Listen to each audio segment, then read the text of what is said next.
Hello friends, good morning. देखिए, मैं यहाँ CHSL का एक पेपर लेके आया हूँ और मैं उसको बिल्कुल अच्छे तरीके से मैं डिटेल एक्सप्लेन करूँगा उस पेपर को, और काफ़ी डीपली मैं उस चीज़ को एक्सप्लेन करता जाऊँगा। इसमें बहुत अच्छे क्वेश्चंस पूछे गए हैं, प्रीवियस ईयर के क्वेश्चंस हैं, कुछ रिपीटेड क्वेश्चन है, कुछ मतलब बहुत ओवरऑल लेके मैं इसका एक सॉल्यूशन लेके आया हूँ। तो मैं वो सॉल्यूशन आपके साथ डिस्कस करूँगा, ठीक है। तो बिना देरी के फर्स्ट क्वेश्चन हम फाइंड करते हैं, और मैं इन क्वेश्चनों को बहुत अच्छे तरीके से समझाऊंगा, आपको अच्छे तरीके से समझाऊंगा, बहुत ही अच्छे तरीके से, और आपको चीज़ें समझती चलनी है, ठीक है। ये 12 अक्टूबर 2020 का थर्ड शिफ्ट का पेपर है CHSL का, ठीक है। तो बिना देरी के मैं पेपर आपके सामने डिस्कस करता हूँ। देखिए, फर्स्ट क्वेश्चन क्या कहता है हमारा, select the most appropriate meaning of the given idiom. अब देखिए बच्चे, हमको एक ईडियम दिया हुआ है, कॉच पटैटो। ईडीएम दिया हुआ है हमें कॉच पटैटो। अब कॉच पटैटो मतलब क्या होता है, सबसे पहले तो हमें ईडीएम को फाइंड करना पड़ेगा यार, कॉच पटैटो मतलब क्या होता है, ठीक है, ये फाइंड करने का। अब मैं आपको बता दूं, देखिए कोच मतलब होता है बच्चे, कोच मतलब होता है कि जो कोच में पढ़ा रहे, जो कोच में पढ़ा रहे, दैट मीन्स मैं कह सकता हूँ जो कोच में पढ़ा रहे, दैट मीन्स मैं कह सकता हूँ फालतू में, या तो वो वॉचिंग टीवी देख रहा है फालतू, मतलब कि ओवरऑल अगर मैं इसका मीनिंग जानूँ तो इसका मीनिंग ओवरऑल क्या हो जाएगा, कोच पटैटो मतलब क्या हो जाएगा कि भाई जो चीज़ फालतू में पड़ी है, वेस्टफुल, वेस्टफुल, ठीक है। वेस्टफुल वो चीज़ है, ठीक है, वेस्टफुल वो चीज़ है। जैसे कि मैं बोल दूं यार कि कोई, यानी कि फालतू में कोई चीज़ पड़ी है, फालतू में बैठ के आप टीवी देखते रहते हैं, ठीक है। तो अगर मैं इसका ओवरवेट जानूंगा मीनिंग, अगर मैं इसका ओवरवेट मीनिंग जानूंगा तो कतई इसका मीनिंग इससे रिलेटेड नहीं होगा, ठीक है। कि इसके हाइपर एक्टिव से मतलब रिलेटेड नहीं होगा, तो बचा क्या, लेजी पर्सन। तो लेजी पर्सन मतलब होता है कि कोच पटाता। लेजी पर्सन क्या होता है, एक आलसी व्यक्ति।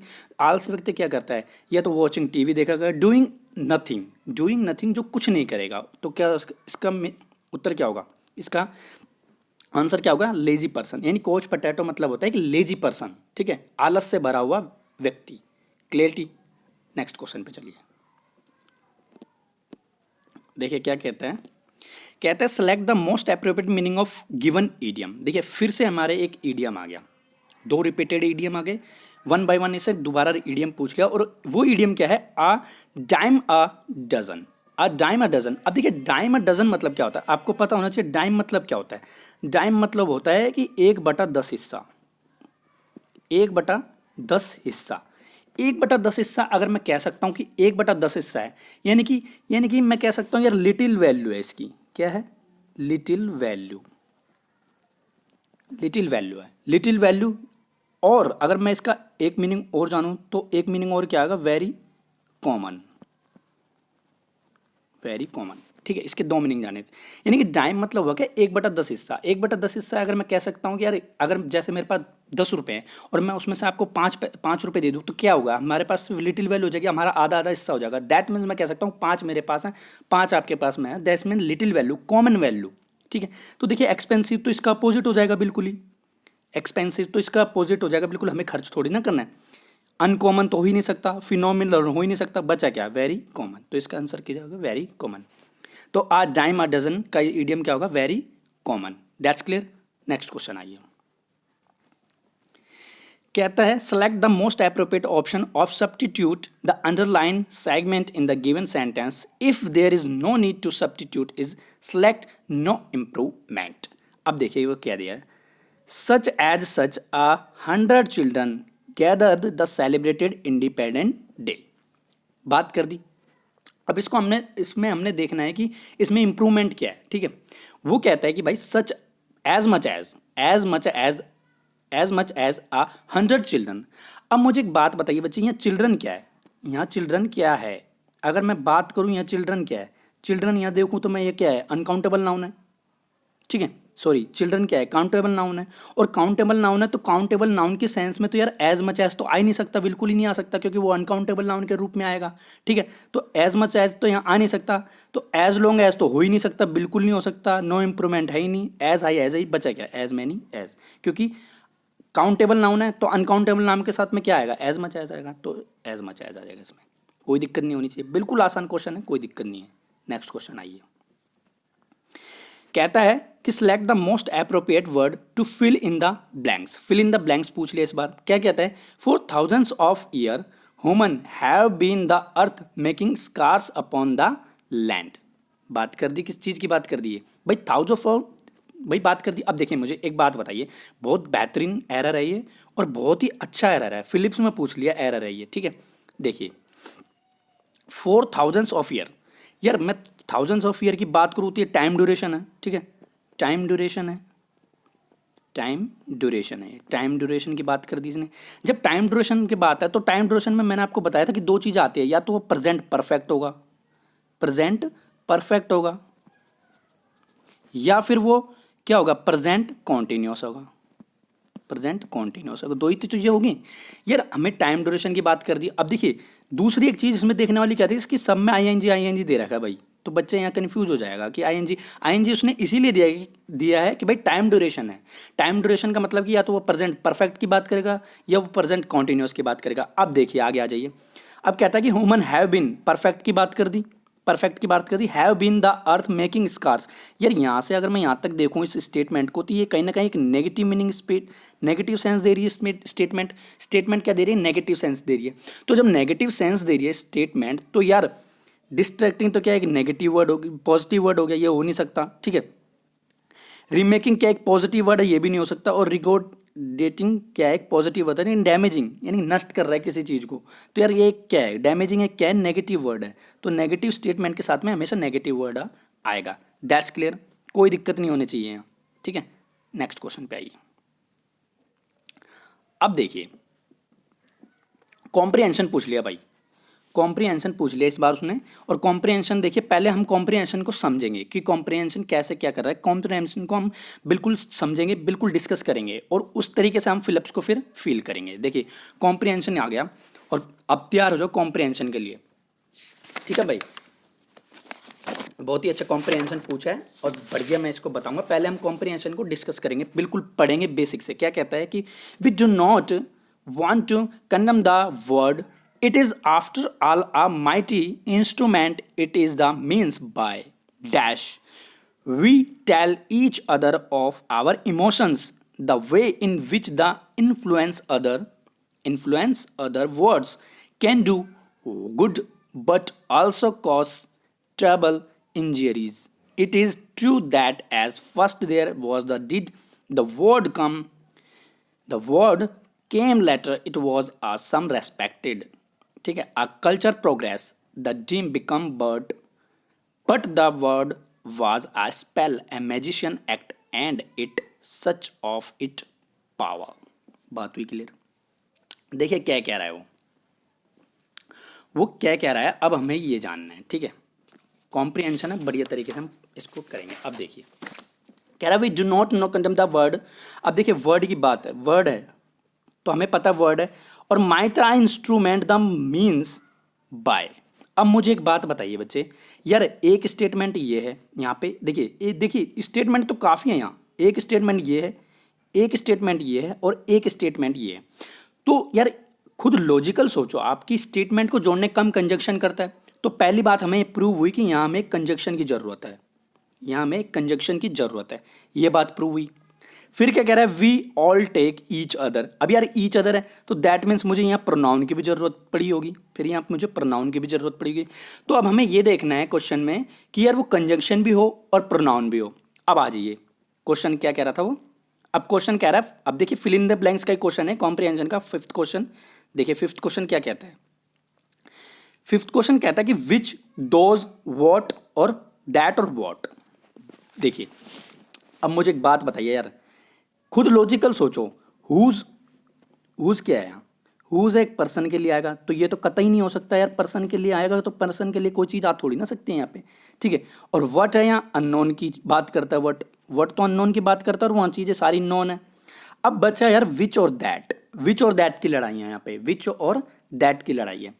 अब मैंने आपको एक चीज़ बताई थी उसमें, जब प्रोनाउन हमने पढ़ा था तो मैंने यहाँ बताया था कि विच एक कंजक्शन का भी काम करता है और विच एक प्रोनाउन भी होता है। प्रोनाउन कब होता है, या जब वो सब्जेक्ट को ही क्वालिफाई कर दे, यानी कि वो एज अ सब्जेक्ट भी यूज होगा। अब मैं देखना चाहूँ ना तो यहाँ पे तीन चीज़, ये सब क्या है, रिलेटिव प्रोनाउन है यार, ये रिलेटिव प्रोनाउन है। और वहाँ क्लोज में हमें दिया क्या, वो रिलेटिव चीज़ें रिलेट करवा रहा है। दैट मीन्स यहाँ विच आएगा, दैट कतई गलत होगा, यहाँ विच आएगा। बात हुई क्लियर, ठीक है भाई, विच आएगा वहाँ पे, क्योंकि विच कंजंक्शन भी है और विच हमारा यहाँ प्रोनाउन का भी काम कर रहा है, दैट्स इट। ठीक है, बढ़े आगे, ठीक है भाई। देखिए कॉम्प्रिहेंशन पे आ जाते हैं वापस, और क्या उसमें था वर्ड हमारा कॉम्प्रिहेंशन पे, ठीक है। तो we tell each other of emotions the way in which influence word can do. अब देखिए गुड क्या पे यहाँ, अब देखिए बच्चे गुड है यहाँ पे क्या, नाउन है। यार आप खुद चीज़ें सोचो, जब नाउन है यहाँ तो नाउन से पहले क्या आता है, एडजेक्टिव आता है यहाँ नाउन से पहले, तो बस यार डिफाइन हो तो गई चीज़ें, हमें एडजेक्टिव की जरूरत है अब, हमें यहाँ अब एडजेक्टिव की जरूरत है। तो एडजेक्टिव क्या होगा हमारा इसमें से, देख लीजिए अब। देखिए एडजेक्टिव क्या होगा, काउंटेबल क्या होता है, काउंटेबल तो कोई एडजेक्टिव नहीं होगा, न्यूमेरिकल भी एक एडजेक्टिव नहीं होगा, माइजरेबल भी एडजेक्टिव नहीं होगा। मैंने आपको बताया था जब मैं वोकैब सेशंस में हम रीड करते थे कि EBLE ABLE ABL से अगर कोई चीज़ खत्म हो रही है तो वो 100% या 99% वो एडजेक्टिव रहोगे। तो बिना देखे यहाँ पे ए ऑप्शन हमारा बिल्कुल करेक्ट आंसर है, क्योंकि हमें वहाँ एडजेक्टिव की जरूरत है। बात हुई क्लियर भाई, कोई दिक्कत नहीं होनी चाहिए। आ जाइए सेवन्थ, फिलिप क्या कहता है सेवन्थ, ठीक है।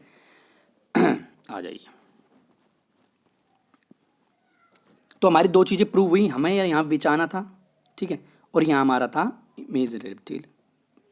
अब आ जाइए, अब कहता है but also cause tribal injuries, it is the true that is there the word came later it was the respect a culture progress. अब देखिए अब कल्चर प्रोग्रेस की उसने बात कर दी, द दैट बिकम, अब देखिए वर्ड है, दैट बिकम वर्ड, अब दैट बिकम वर्ड है। यार एक बात बताइए फिर, यार देखिए फिर उसने एक बात कर दी, एक स्टेटमेंट तो उसने ये वाली बात कर दी, और दूसरी statement the that become the statement the word, फिर उसने एक बात कर दी। तो यहाँ पे क्या आएगा, आ जाइए क्वेश्चन पे, आ जाइए क्वेश्चन पे। अब हमें क्या किस चीज़ की जरूरत है, हमें कंजंक्शन की जरूरत है, तो आ जाइए क्वेश्चन पे। अब कंजंक्शन की जरूरत है मुझे, अब कंजंक्शन की जरूरत है मुझे। सच कंजंक्शन नहीं हो सकता, बिल्कुल गलत हो गया ये, ठीक है। हाउएवर बिल्कुल गलत हो गया। विच मैंने आपको बता ही दिया ये कंजंक्शन हो भी सकता है, बट वो एज अ प्रोनाउन का भी काम करेगा। तो यहाँ पे वैन आपका बिल्कुल सही आंसर है, क्योंकि ये कंजंक्शन है। वैन क्या, दो स्टेटमेंट को जोड़ता है। बात हुई क्लियर, कोई दिक्कत नहीं होनी चाहिए, ठीक है भाई। आ जाइए कॉम्प्रिहेंशन पे, आ जाइए फिर दोबारा। देखिए तो but the word was, but the word was, अब देखिए but the word was spell, यार एक मैजिशियन की बात कर रहा है, वो मैजिकल एक्ट की बात कर रहा है, ठीक है, मैजिकल एक्ट की बात कर रहा है। तो मैजिकल एक्ट की बात की यार हमें क्या पता होना चाहिए, आ यहाँ पे क्या है, आर्टिकल है, आ यहाँ पे क्या है, एक आर्टिकल है, आर्टिकल के तुरंत बाद मैंने यहाँ बताया था फिर क्या होना चाहिए ओरिजिनली, या तो वो एडवर्ब रहा होगा या वो एडजेक्टिव रहा होगा। तो ओरिजिनली क्या होगा यहाँ, ओरिजिनली आएगा यहाँ पे। तो क्या कहता है क्वेश्चन,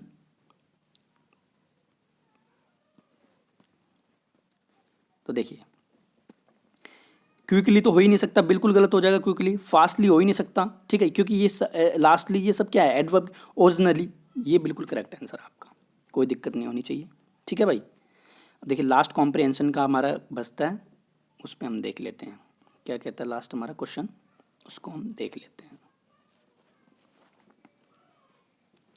कहता है and it such as it power. अब देखिए यहाँ मैंने थोड़ा लिख दिया, इसको मिटाना पड़ेगा, तो मिटा देते हैं हम, ठीक है। देखिए कहता है and it much of it it's power, it's power यानी कि यार किस चीज़ की पावर रही होगी। आ जाइए कॉम्प्रिहेंशन पे, आ जाइए, ठीक है।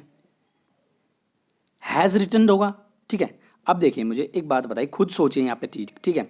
यहाँ तो सेकेंड ऑफ यानी कि सेकेंड फॉर्म ऑफ वर्ब चाहिए मुझे, सेकेंड फॉर्म ऑफ वर्ब चाहिए, या तो वो हैज़ है प्लस हो, वर्ब की थर्ड फॉर्म हो या सेकेंड फॉर्म हो, ठीक है। अब मुझे एक बात बताइए, देखिए विल रिटन तो हो ही नहीं सकता, हैव रिटन नहीं हो सकता, और रिटेन्ड भी नहीं हो सकता, यानी कि हैज़ रिटन के साथ में हमारा ऑप्शन चला जाएगा, बिल्कुल कोई दिक्कत नहीं होनी चाहिए यहाँ पे। तो पैरासिम्बल यार बिल्कुल आसान होते हैं, बस चीज़ें हमको समझ के चीज़ें करनी पड़ती है, ठीक है, कॉम्प्रिहेंशन सॉरी। तो बात हुई क्लियर, आइए अब नेक्स्ट क्वेश्चन पे चलते हैं हम बिना देरी के। देखिए अब आ गए जंबल, देखिए जंबल आ गए, पैराजंबल। अब देखिए instruction for the following question answer then individually, यानी कि given the below sentence the jumble order out of given option pick the one that give their correct order. अब करेक्ट ऑर्डर में हमें parajumble solve करने हैं, ठीक है, correct order में हमें पैराजंबल सॉल्व करने हैं। अब देखिए पैराजंबल कैसे सॉल्व होंगे, चीज़ हमको देखनी पड़ेगी यहाँ पे कि कैसे ये सॉल्व होंगे। बिल्कुल आसान है, चीज़ें को समझना मैं आपको कराऊंगा, 1 सेकंड में हम उड़ा देंगे इसको, 1 सेकंड में हम उड़ाएंगे इसको, पैराजंबल को, कुछ भी नहीं है इसमें। अब देखिए इसमें कुछ भी नहीं है पैराजंबल में। अब देखिए मुझे एक बात बताइए, खुद चीज़ें सोच के देखो, अब खुद चीज़ें सोच के देखो एक बार, ठीक है, कुछ चीज़ें सोच के देखो। देखिए ही डिसाइडेड, अब ही यहाँ पे क्या है, प्रोनाउन होता है और प्रोनाउन से पहले कोई नाउन की बात करेगा, और तो यानी कि पक्का हमारा बी तो हो ही नहीं सकता, बिल्कुल गलत हो गया, क्योंकि ही क्या है, प्रोनाउन है और प्रोनाउन से पहले हमें नाउन की जरूरत पड़ेगी, तो बी से हमारी कोई स्टेटमेंट स्टार्ट नहीं होगी। सी पे आ जाइए, ही सेंट, अब देखिए ही सेंट डैमेज्ड, यार ही भी हमारा क्या है, प्रोनाउन है और प्रोनाउन है हमारा, तो यानी कि सी से भी हमारी स्टेटमेंट स्टार्ट नहीं हो सकती।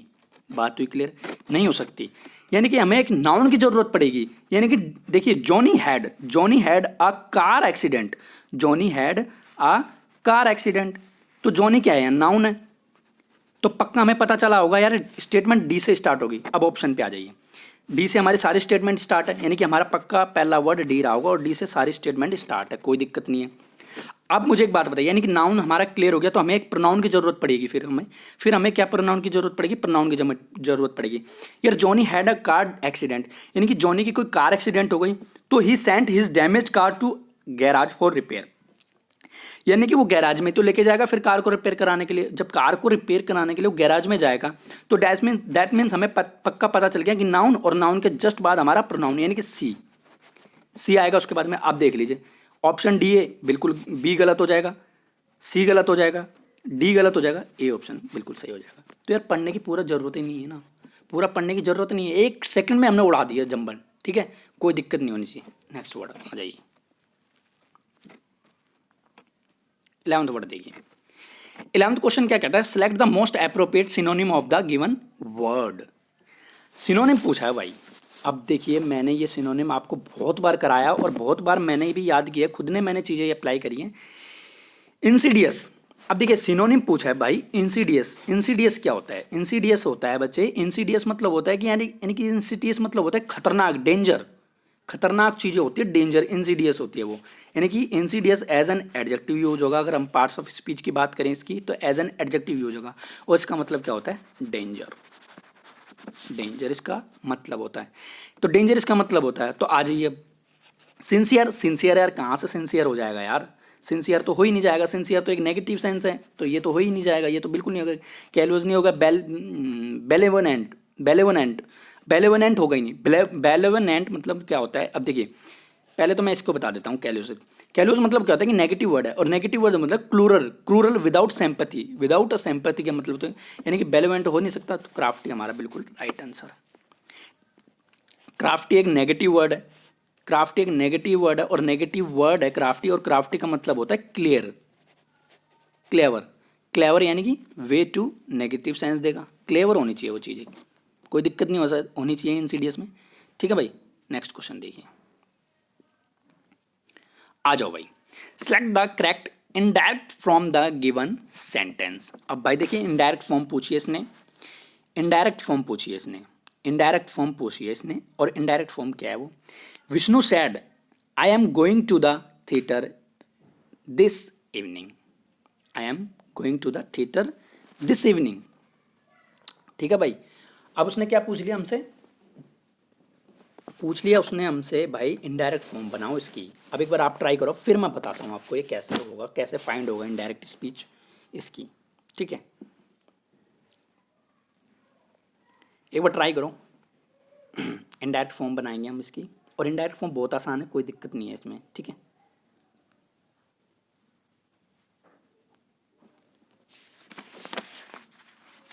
इनडायरेक्ट फॉर्म बनाएंगे इसकी। अब देखिए क्या कहता है, विष्णु सैड दैट, अब देखिए Vishnu said that I am going to the theatre this evening. अब मुझे एक बात बताइए यार, सैड पास्ट की बात करता है, सैड क्या है, पास्ट की बात कर रहा है, सैड पास्ट की बात कर रहा है, तो पास्ट की बात कर रहा है, तो आई एम गोइंग यानी कि गोइंग मुझे यहाँ तो मैं यानी कि आई एम गोइंग यानी कि प्रेजेंट कॉन्टिन्यूस की बात कर रही है, प्रेजेंट कॉन्टिन्यूस की बात कर रहा है, तो मुझे यहाँ पास्ट कॉन्टिन्यूस चाहिए, यानी कि वॉज वर प्लस ING चाहिए मुझे यहाँ, वॉज वर प्लस ING चाहिए मुझे यहाँ। आज ही ऑप्शन पे वॉज वर प्लस ING किस में है, देखिए Vishnu said that I am going to, ये तो हो ही नहीं सकता, बिल्कुल कट गया। वुड हैव, ये बिल्कुल कट गया, ठीक है। वॉज गोइंग और was going to the theatre, ठीक है।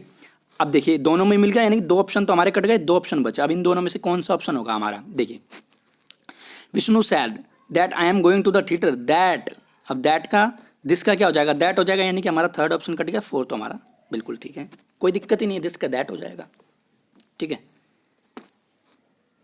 नेक्स्ट वर्ड देखिए, नेक्स्ट क्वेश्चन है select the correct passive from of given sentence. Passive passive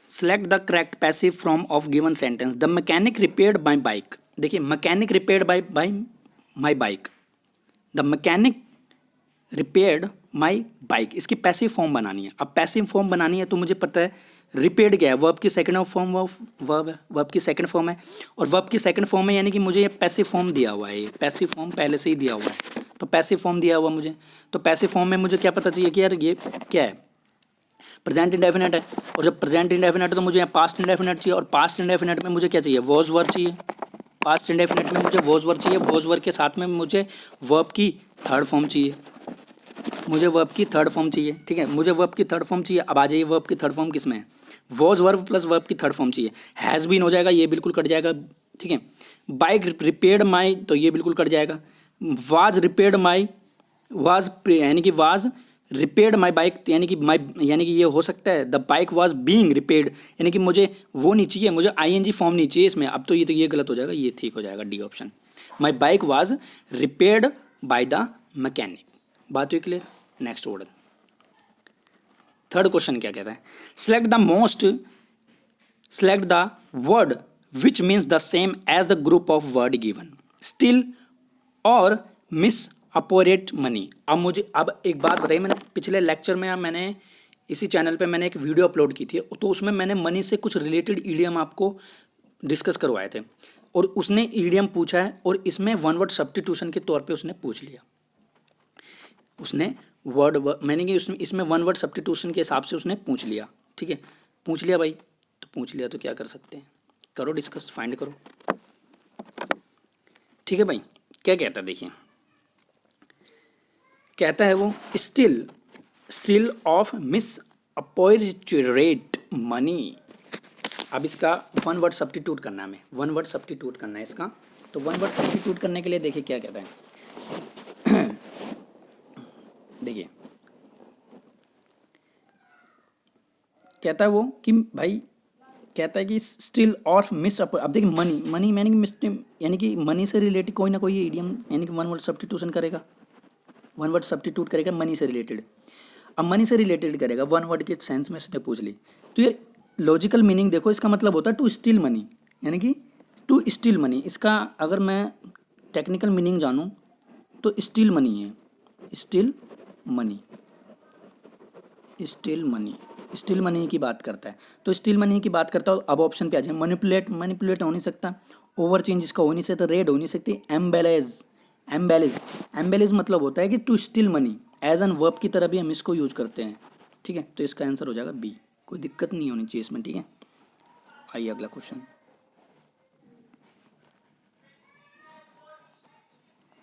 देखिए अगला क्वेश्चन क्या कहता है, select the most appropriate antonym of the given word. अब देखिए इसने एंटोनिम पूछ लिया हमसे, एंटोनिम पूछ लिया इसने, एंटोनिम किस चीज़ का पूछा है मेरे, डिसइल्यूसिनेट।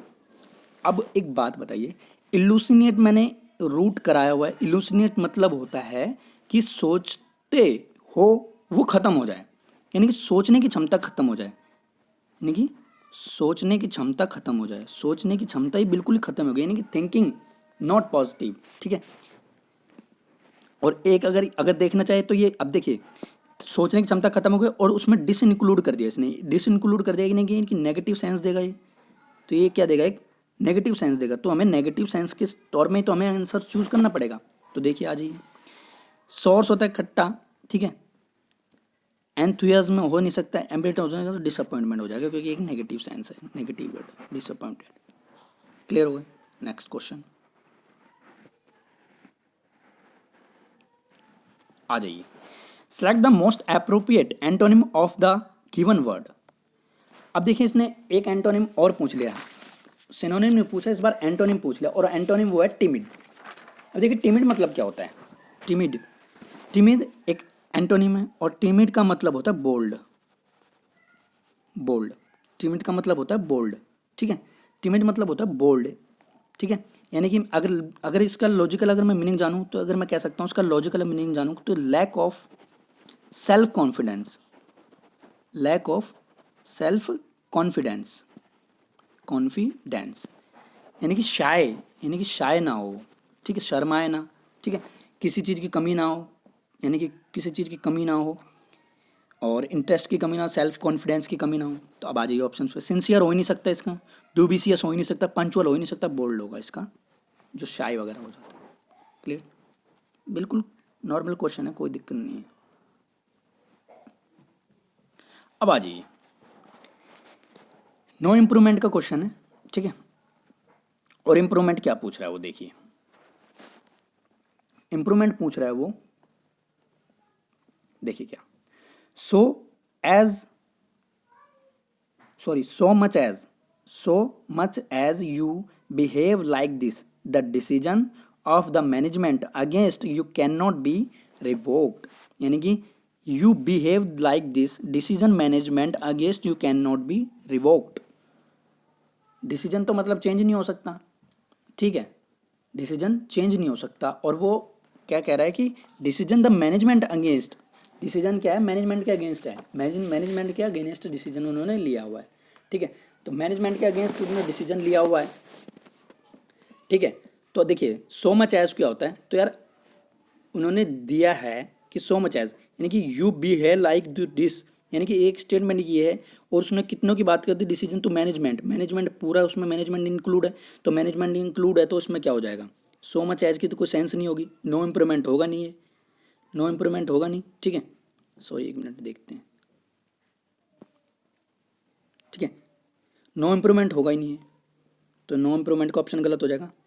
एज मैच टू होगा ही नहीं, एज लॉन्ग एज होगा ही नहीं, ठीक है, एज लॉन्ग एज और एज लॉन्ग टू। अब देखिए टू नहीं हो सकता यहाँ, टू नहीं हो सकता क्योंकि यू क्या है, एक थर्ड पर्सन है, ठीक है, तो यू नहीं हो सकता, एज लॉन्ग एज के साथ में चला जाएगा उत्तर, तो एज लॉन्ग एज हो जाएगा। क्लियरिटी। देखिए 18th क्वेश्चन क्या है, select the wrongly spelled word.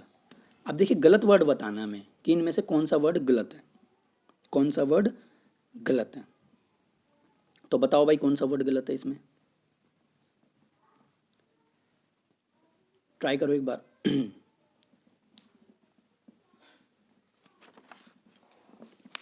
ठीक है, देखिए वर्ड है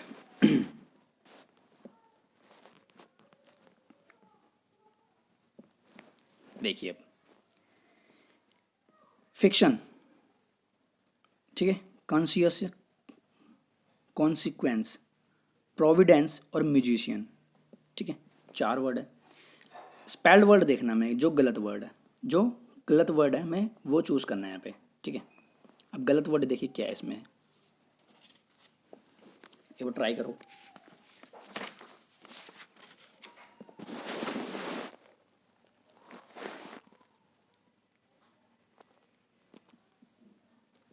ठीक है, अब देखिए, देखिए फ्रीक्वेंस, यानी कि फ्रीक्वेंस ये बिल्कुल ठीक है, कंसिक्वेंस ये ठीक है, म्यूजिशियन ठीक है। अब देखिए प्रोविडेंस, प्रोविडेंस क्या मतलब, प्रोविडेंस क्या होता है, प्रोविडेंस में यार एस साइलेंट नहीं है, एस आएगा यहाँ पे, तो यहाँ बीच में क्या आएगा, एस, प्रोविडेंस हो जाएगा। प्रोविडेंस का मतलब होता है डेस्टिनी, ठीक है, प्रोविडेंस का मतलब होता है डेस्टिनी, तो बिल्कुल सिंपल है, ठीक है। देखिए भाई एरर पूछा इसने कि in the sentence identify the segment which content a grammatical error. देखिए ग्रामेटिकल एरर पूछा उसने, ठीक है, अब एरर पूछ लिया उसने, अब उसने एरर पूछ लिया। अब एरर क्या है देखिए, आइए डिफाइन करते हैं एरर को। कह रहा है our 21st century society expect all relevant information simply be handling to us. बहुत ही अच्छा एरर है, और बहुत ही अच्छे से मैं इसको एक्सप्लेन करूँगा, तो चीज़ें समझना आप, ठीक है। क्या कहता है देखिए, our 21st century, our 21st century expect all relevant, expect all relevant. अब देखिए सोसाइटी, अब देखिए सोसाइटी है, सोसाइटी एक्सपर्ट है, तो मैंने कि सोसाइटी एक्सपर्ट है तो एक्सपर्ट यहाँ पे क्या होगा, सिंगुलर नाउन हो गया, ठीक है, सिंगुलर सिंगुलर फॉर्म हो गई। और इन्फॉर्मेशन दे रहा है, वो किसी चीज़ को इन्फॉर्मेशन दे रहा है, ठीक है, इन्फॉर्मेशन देता है किसी चीज़ की हैंडलिंग करने के लिए। हैंडलिंग क्या हो गई, वर्ब की सेकंड थर्ड फॉर्म हो गई, वर्ब की थर्ड फॉर्म ऑफ वर्ब हो गई है। तो देखिए वर्ब की, अब देखिए इन्फॉर्मेशन सिंपली दे रहा है, यानी कि थर्ड फॉर्म यहाँ रही होगी, जब भी तो हम सिंपली लिख सकते हैं, क्योंकि सिंपली अपने आप में एक एडवर्ब की तरह यूज़ हो रहा है यहाँ पे, यहाँ पे एक एडवर्ब की तरह यूज़ हो रहा है यहाँ। और जब यहाँ पे एडवर्ब की तरह यूज़ होगा तो हमें थर्ड फॉर्म ऑफ वर्ब चाहिए ना यहाँ पे, तो इसने थर्ड फॉर्म में वर्ब की फर्स्ट फॉर्म में इसने आईएनजी पेल रखा है। तो आईएनजी ना यूज़ करके हम यहाँ क्या करेंगे, क्या करेंगे, हैंडल्ड, हैंडल्ड यहाँ यूज़ होगा, हैंडलिंग यूज़ नहीं होगा यहाँ पे, ठीक है, हैंडल्ड यूज़ होगा यहाँ पे, क्योंकि वो second third form of verb चाहिए। वर्ब क्यों चाहिए हमें, सिंपली यहाँ एडवर्ब क्वालिफाई कर रहे हैं किसी चीज़ को, ठीक है। तो एडवर्ब अगर अपने मतलब एडवर्ब की सेंस में हम इसको देखेंगे ना, तो यहाँ पे हमें थर्ड फॉर्म ऑफ वर्ब चाहिए, ठीक है, थर्ड फॉर्म ऑफ वर्ब चाहिए यहाँ पे। तो क्या होगा यहाँ पे, आवर 20 बिल्कुल ठीक है, एक्सपर्ट ऑल द इन्फॉर्मेशन ठीक है, ठीक है, तो सिंपली ठीक है, तो हैंडलिंग गलत है यहाँ पे, हैंडलिंग में एरर है, क्योंकि हमें यहाँ थर्ड फॉर्म ऑफ वर्ब चाहिए। क्लियर। अगला क्वेश्चन,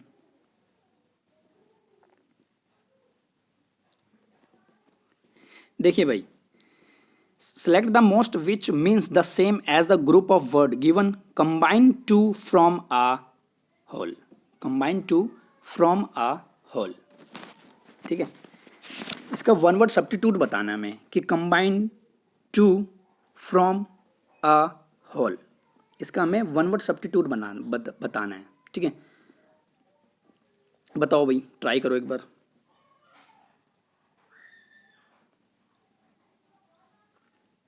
ठीक है भाई, सब्स्टिट्यूट बताना है इसका, ठीक है। देखिए combine to from a whole, ठीक है। पहले तो हम ये जानेंगे कि इसका मतलब क्या होता है। कंबाइन मतलब क्या होता है, कंबाइन मतलब होता है इंटीग्रेट करना, इंटीग्रेट करना। कंबाइन मतलब इंटीग्रेट करना, इकट्ठा करना किसी चीज़ को, इकट्ठा करना किसी चीज़ को। तो यार डिसजॉइल तो हो ही नहीं सकता, क्रिएट हम क्रिएट थोड़ी ना कर रहे किसी चीज़ को, स्कैटर थोड़ी ना कर रहे किसी चीज़ को, तो इंटीग्रेटेड हो जाएगा इसका उत्तर, आंसर हो जाएगा इंटीग्रेटेड, कोई दिक्कत नहीं होनी चाहिए, ठीक है। नेक्स्ट वर्ड देखिए, कहता है select the wrongly spelled word, select the wrongly spelled word. अब देखिए हमें गलत वर्ड छांटना है यहाँ पे, गलत बताना है कि कौन सा वर्ड यहाँ पे गलत है, ठीक है। देखिए कौन सा वर्ड यहाँ पे गलत है, तो देखिए मिमिक, मिमिक बिल्कुल ठीक है, सबटाइल सबटेल ठीक है, स्टीम ठीक है, रेस्पेक्टफुल। अब देखिए रेस्पेक्टफुल, रेस्पेक्टफुल में यहाँ पे क्या आने नहीं चाहिए था, एक एल नहीं आना चाहिए था, यहाँ पे ये आएगा, रेस्पेक्टफुल की मीनिंग ये होगी, रेस्पेक्टफुल, एक एल आएगा यहाँ पे, ठीक है, रेस्पेक्टफुल। तो बी ऑप्शन यहाँ पे ठीक है, कोई दिक्कत नहीं होनी चाहिए, ठीक है। नेक्स्ट वर्ड, नेक्स्ट क्वेश्चन देखते हैं। देखिए देखिए भाई, ग्रामेटिकल एरर पूछा उसने, in the sentence identify the segment which contain the grammatical error.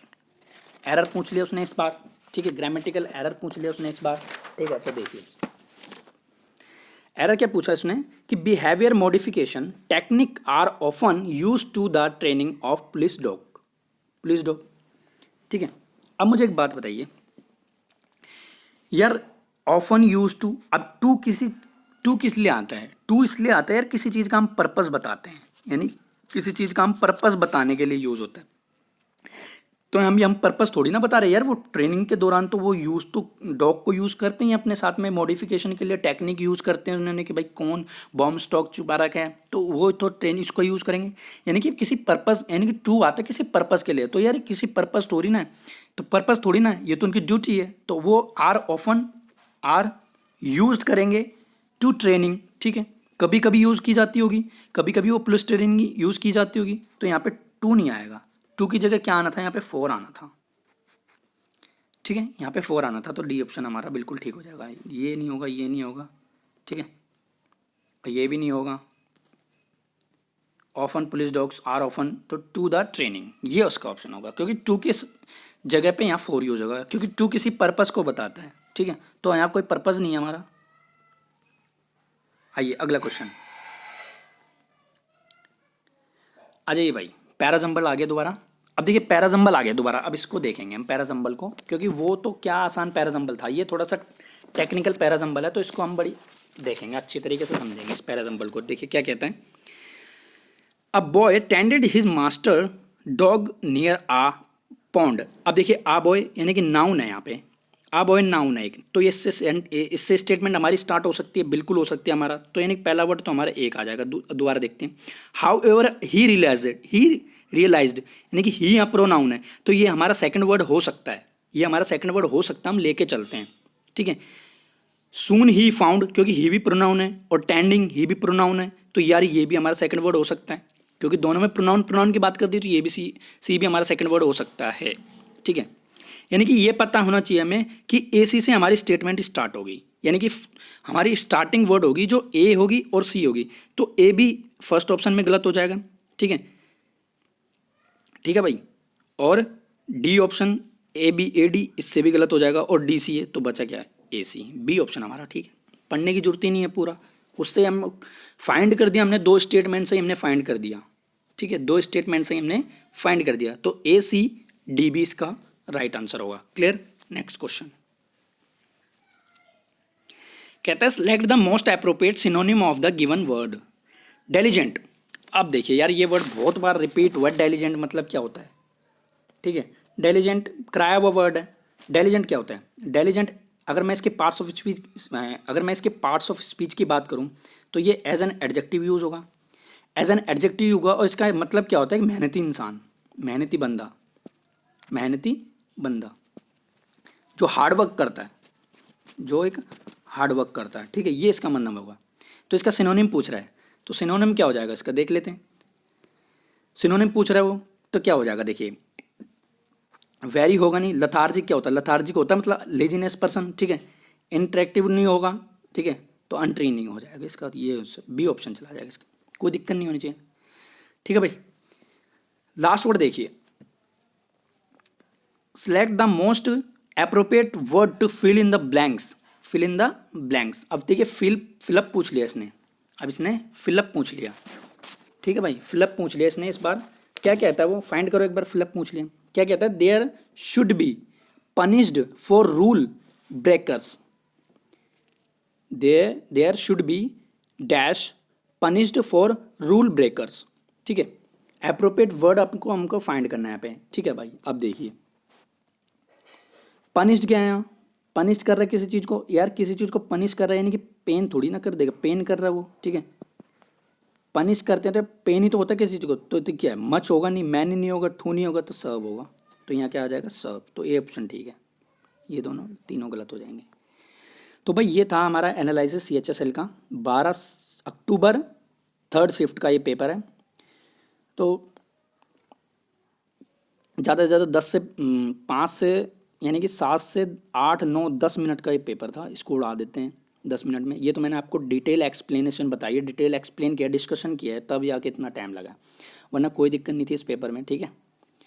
तो अच्छा लगे तो लाइक करना, शेयर करना, ठीक है। Thank you friends, good bye.